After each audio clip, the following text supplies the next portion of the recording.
Today we're checking out another projector by GooDee. I want to thank them for sending this over to review on the channel. This is normally $399, but it's currently 50% off as of this video. But I'll leave a link down below with current pricing and more information. This is model AC321. Apparently this is a pretty popular style because I've already reviewed a couple other projectors like this. Plus I have another one after this that's got a very similar style where it has a base on the bottom. But overall I like it. It's a little bit smaller and it makes it pretty easy to angle up or down. It's got auto keystone, auto focus, auto screen fit, and auto obstacle avoidance. It's native 1080p resolution, HDR10 plus support. It's an officially licensed Netflix projector, so you're gonna have a lot of built-in apps. If you don't want to use an external streaming device, it can angle up to 120 degrees. They're saying 1200 ANSI lumens for the brightness. Everyone uses a little bit different way of measuring their brightness. To me, that sounds a little high for the price, so I would take that with a grain of salt. It's got 25,000 to 1 contrast ratio. Actually a pretty nice remote control. It seems very similar to a Fire TV remote. You've got your focus, plus and minus, source, mute, volume controls, home, back button, of course your directional arrows, OK button, and your app shortcuts down at the bottom.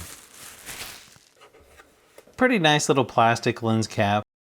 Pretty simple design with your sensor there left of the lens. You just got your power button here on the top. All of your connections are here on the back where you plug in the power, remote control sensor, audio jack, USB, and HDMI port. You've also got your speaker here on the back, and there's some ventilation there on the back as well. This one actually has a big knob on the bottom where you can take off the stand. Actually has some nice silicone feet here on the bottom as well. You've also got some silicone feet here on the bottom of the stand, so you shouldn't have to worry about it moving around. You can see you can tilt this to just about any angle, and the stand makes it pretty easy if you want to put the image straight up above on the ceiling. It's got Bluetooth 5.4, also has built-in Dolby audio, pretty low fan noise at 35 decibels. It's got dual band Wi-Fi 2.4 and 5 gigahertz using Wi-Fi 6, and it's gonna work best on a screen up to 200 inches.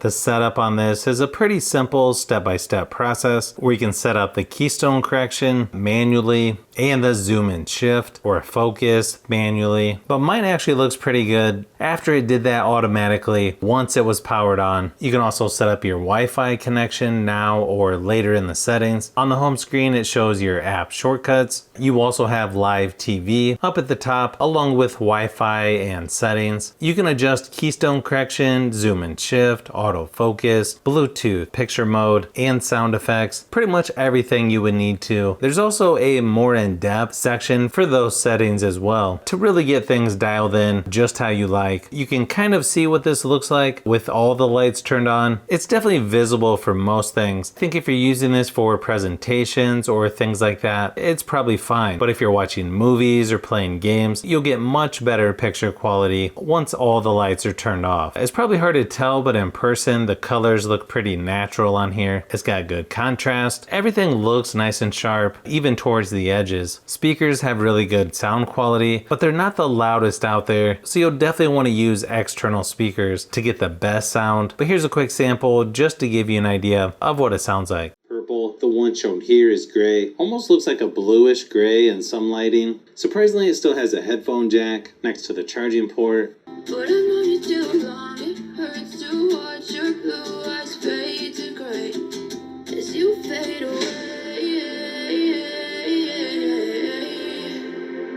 as you fade away, as you fade away.